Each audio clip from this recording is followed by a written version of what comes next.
देख रहे हैं इंडिया टीवी। आपके साथ मैं हूं मीनाक्षी जोशी। दमदार 10 का वक्त हो गया है। वोटर लिस्ट को लेकर राहुल और चुनाव आयोग के बीच आर पार की लड़ाई छिड़ गई है। कल दोपहर चुनाव आयोग ने प्रेस कॉन्फ्रेंस करके राहुल गांधी के एक आरोपों का जवाब दिया, तो शाम होते ही राहुल गांधी ने चुनाव आयोग पर पलटवार कर दिया। राहुल गांधी ने चुनाव आयोग को क्यों कहा, इलेक्शन कमीशन ने राहुल गांधी को क्या अल्टीमेटम दिया, इसकी एक डिटेल आपको दूंगी। लेकिन उससे पहले इस वक्त की बड़ी खबर आपको दे दें। बिहार में आज राहुल गांधी की वोट अधिकार यात्रा का दूसरा दिन है। राहुल गांधी की वोट अधिकार यात्रा सासाराम से होकर औरंगाबाद पहुंच चुकी है। अब से थोड़ी ही देर के बाद राहुल गांधी औरंगाबाद के सूर्यदेव मंदिर पहुंचे।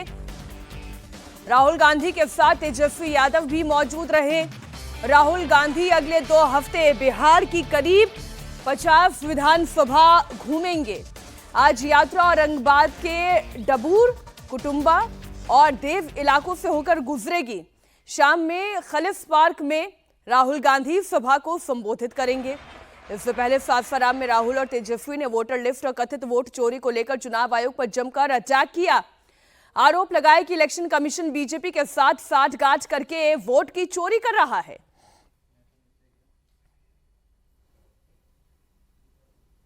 राहुल गांधी और चुनाव आयोग के बीच अब सीधी लड़ाई छिड़ गई है। चुनाव आयोग ने कल प्रेस कॉन्फ्रेंस करके राहुल गांधी पर निशाना साधा, तो अब राहुल गांधी ने भी चुनाव आयोग पर पलटवार किया है। राहुल गांधी ने पूछा है कि चुनाव आयोग ने बीजेपी सांसद अनुराग ठाकुर से हलफनामा क्यों नहीं मांगा।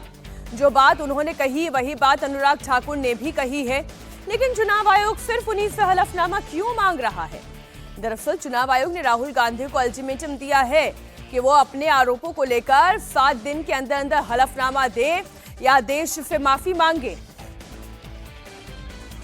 इलेक्शन कमीशन ने यह भी कहा है कि राहुल गांधी ने पीपीटी प्रेजेंटेशन में जो डाटा दिखाया वो उनका है ही नहीं। इस पर भी राहुल गांधी ने जवाब दिया। राहुल ने कहा कि उन्होंने चुनाव आयोग का ही डेटा दिखाया था। राहुल गांधी चुनाव आयोग पर लगातार वोट चोरी का आरोप लगा रहे हैं। कह रहे हैं कि इलेक्शन कमीशन बीजेपी से मिला हुआ है। महाराष्ट्र और कर्नाटक के चुनाव में वोट की चोरी की गई है और अब बिहार में वोट चोरी की तैयारी है।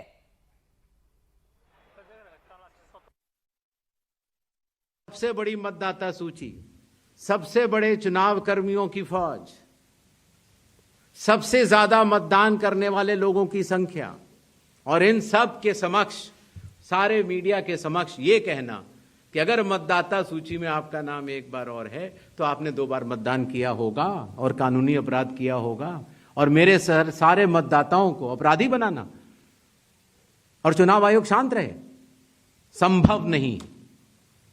हलफनामा देना होगा या देश से माफी मांगनी होगी, तीसरा विकल्प नहीं है। आपके माध्यम से मैं यह भी कहना चाहता हूं, अगर 7 दिन में हलफनामा नहीं मिला तो इसका अर्थ ये सारे आरोप निराधार हैं और हमारे मतदाताओं को यह कहना कि वो फर्जी हैं, इसके ऊपर जो भी इस बात को बोल रहा है उसको माफी मांगनी चाहिए। कर्नाटक में हमने एक लोकसभा चुनी, बेंगलोर सेंट्रल लोकसभा, और वहां पे एक विधानसभा में हमने वोटर लिस्ट को, जो कागज की वोटर लिस्ट होती है 60 फुट कागज, उसको हमने एक एक करके छाट छाट कर 4 महीने लगे। हमने एक वोटर का चेहरा दूसरे चेहरे से मिलाया, एक वोटर का एड्रेस दूसरे वोटर से, और हमने पता लगाया, सच्चाई निकाली। भाई और बहनों, बेंगलोर सेंट्रल का जो चुनाव हुआ, बेंगलोर सेंट्रल में जो लोकसभा का चुनाव हुआ, वो चोरी का चुनाव था। इलेक्शन कमीशन और बीजेपी ने मिलकर बेंगलोर सेंट्रल में चोरी करी है। मैं आपको ये गारंटी देके कह रहा हूं, मेरा प्रेस कॉन्फ्रेंस देख लीजिए, उधर लिस्ट बनी हुई है, डुप्लीकेट वोटर फॉर्म 6 में अलग अलग एड्रेस, एक छोटे से घर में 50 अलग अलग वोटर, गलत एड्रेस 0। हमने 1 लाख ऐसे वोटर देश को दिखा दिए। और इलेक्शन कमीशन क्या कहता है? इलेक्शन कमीशन मुझे कहता है आप एफिडेविट दीजिए, मुझसे एफिडेविट मांगता है, मगर जब अनुराग ठाकुर वही बात कहता है जो मैं कह रहा हूं, उससे एफिडेविट नहीं मांगता है। हालांकि चुनाव आयोग ने अपने कल की प्रेस कॉन्फ्रेंस में राहुल गांधी के हर आरोप का जवाब दिया है। राहुल गांधी जिस कथित वोट चोरी का दावा कर रहे हैं, इलेक्शन कमीशन से उसे सिरे से खारिज किया जा रहा है। राहुल गांधी ने दावा किया कि महाराष्ट्र के चुनाव में धांधली हुई। उन्होंने चुनाव आयोग से वोटर लिस्ट और सीसीटीवी मांगा, लेकिन चुनाव आयोग ने इसे देने से इनकार कर दिया। इस पर चुनाव आयोग ने कहा है कि लोग जनता को गुमराह करके लोकतंत्र का अपमान कर रहे हैं। लोकसभा चुनाव के बाद 4 महीने में इलेक्शन कमीशन ने जादू से पैदा कर दिए और जहां भी बीजेपी जीती है, जहां भी नए वोटर आए थे, वहां बीजेपी जीती है। हमारा वोट कम नहीं हुआ। इंडिया गठबंधन का जितना वोट लोकसभा में था, उतना वोट विधानसभा में बीजेपी को सारे के सारे नए वोटर मिले। तो हमें शक हुआ।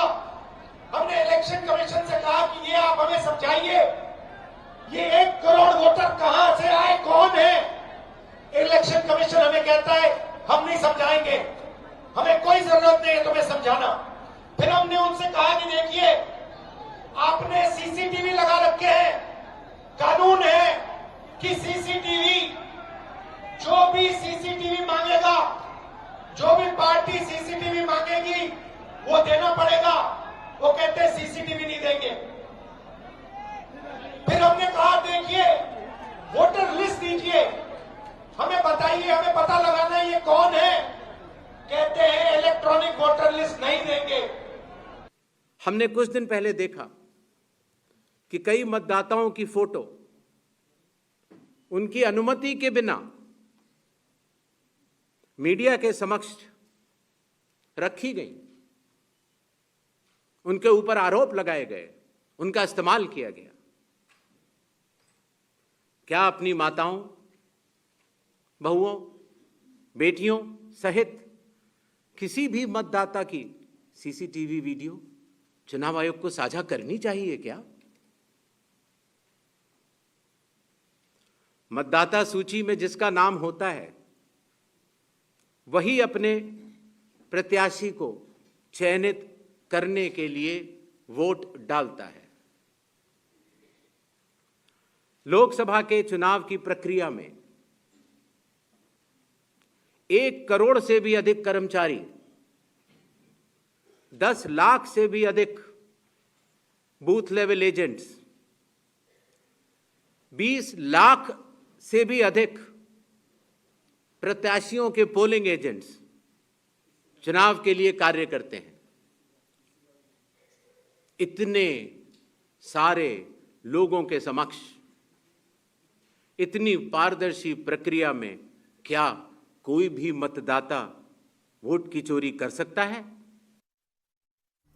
इस बीच अब अखिलेश यादव ने भी चुनाव आयोग के खिलाफ मोर्चा खोल दिया है। अखिलेश यादव ने चुनाव आयोग से समाजवादी पार्टी की शिकायतों पर जवाब मांगा है।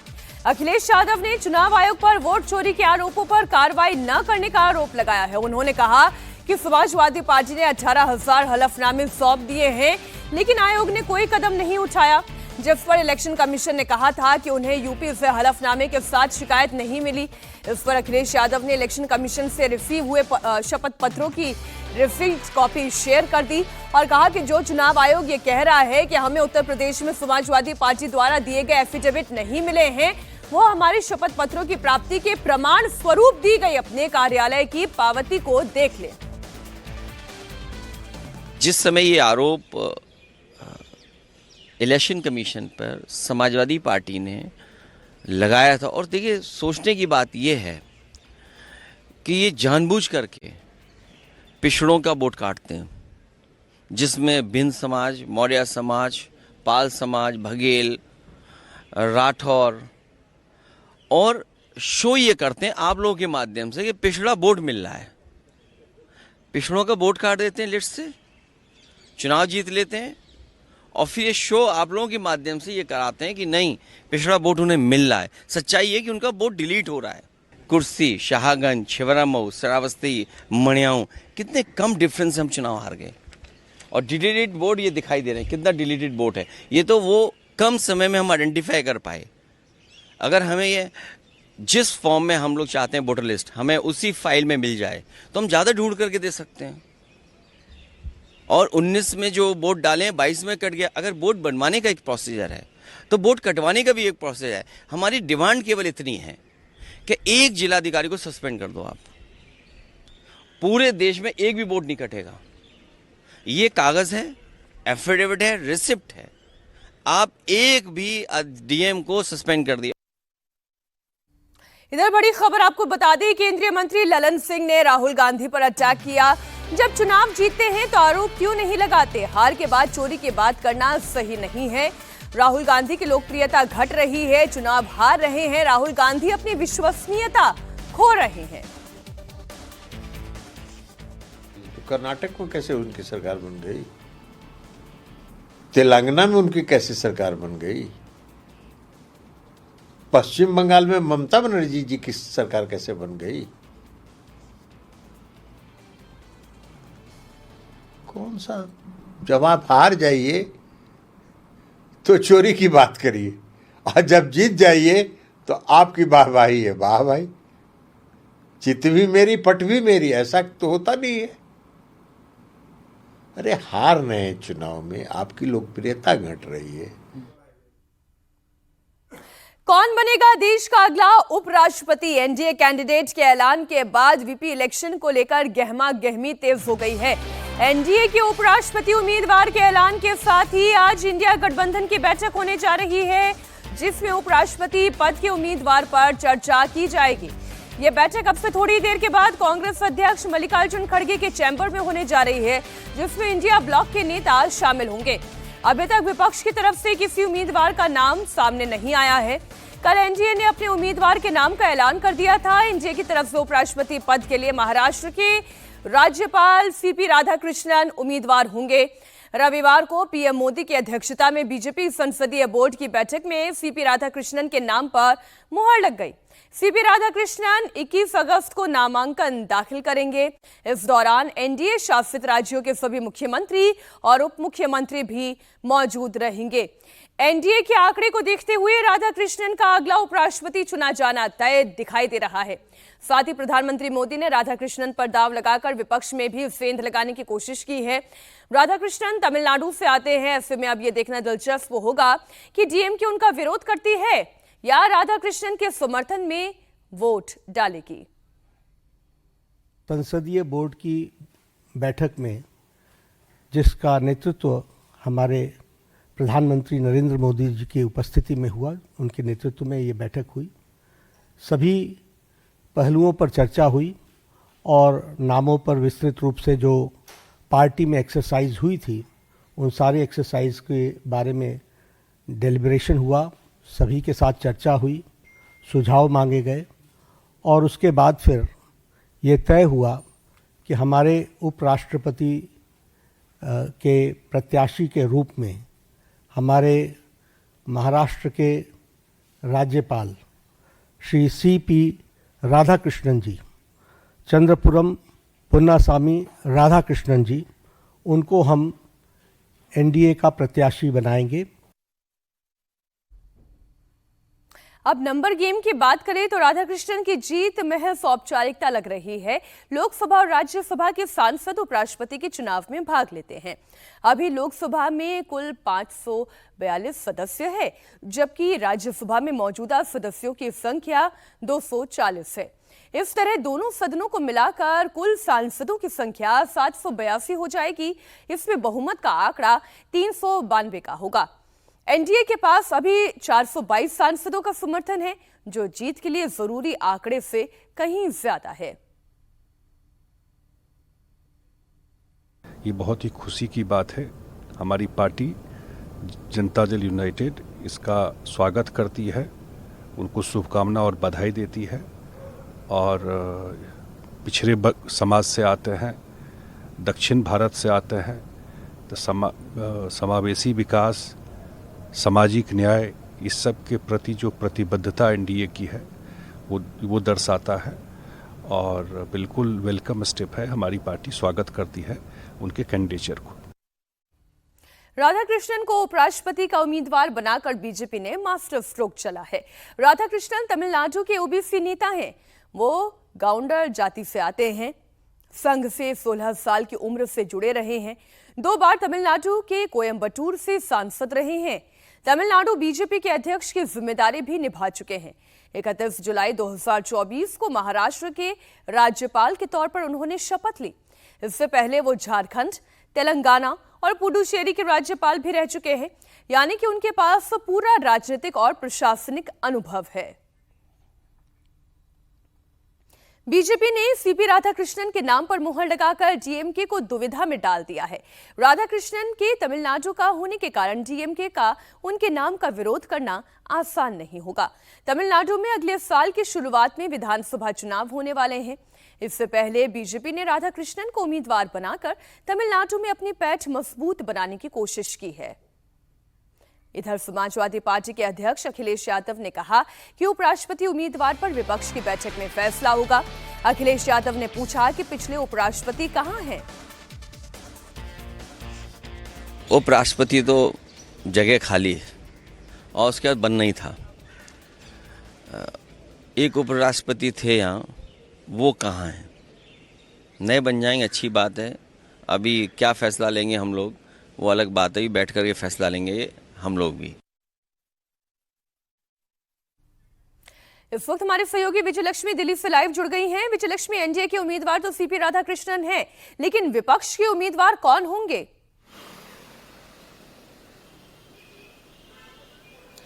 देखिए मीनाक्षी, आज जो है 10:15 बजे मल्लिकार्जुन खड़गे जो कि लीडर ऑफ ऑपोजिशन हैं, उनके कमरे में एक बैठक है और उम्मीद की जा रही है कि इस बैठक में मोटा मोटी नाम कौन वाइस प्रेसिडेंट के होने चाहिए, उन तमाम चीज़ों पर चर्चा होगी।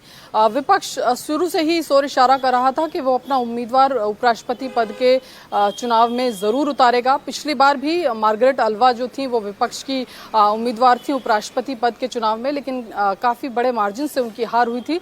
लेकिन एक परसेप्शन का खेल है पॉलिटिक्स, और विपक्ष यहाँ पर एक मैसेजिंग जरूर करेगा। उनको पता है कि नंबर गेम्स उनके साथ बिल्कुल भी नहीं है और उनका कैंडिडेट जो है वो किसी भी सूरत में नहीं जीत पाएगा नंबर गेम्स के लिहाज से, लेकिन एक संदेश देने के लिए, एक मैसेजिंग करने के लिए, क्योंकि पिछले चुनाव के मुकाबले इस चुनाव की अगर हम बात करें तो विपक्षी दलों के पास ज्यादा संख्या बल है। तो ऐसे में एक मैसेजिंग, अब क्योंकि दक्षिण भारत से जो एनडीए के कैंडिडेट हैं उपराष्ट्रपति पद के, दक्षिण भारत से वो आते हैं, खासतौर से तमिलनाडु की अगर हम राजनीति की बात करें तो तमिलनाडु से वो आते हैं। डीएमके जो कि एलआई है कांग्रेस पार्टी का और इंडिया गठबंधन का एक बड़ा घटक दल भी है। देखना होगा कि क्या वो इसको उनकी कैंडिडेचर को, क्योंकि राज्य से वो आते हैं, उसको सपोर्ट करेंगे या नहीं करेंगे। अगले साल जो है विधानसभा का चुनाव भी तमिलनाडु में होना है, तो राज्य की डोमेस्टिक पॉलिटिक्स भी बहुत ज्यादा प्ले करती है इस तरह की चीजों में। तो देखना होगा। आज मोटा मोटी एक तस्वीर जो है वो इस बैठक के बाद क्लियर जरूर होनी चाहिए। बहुत शुक्रिया विजयलक्ष्मी आपका पूरी जानकारी के लिए।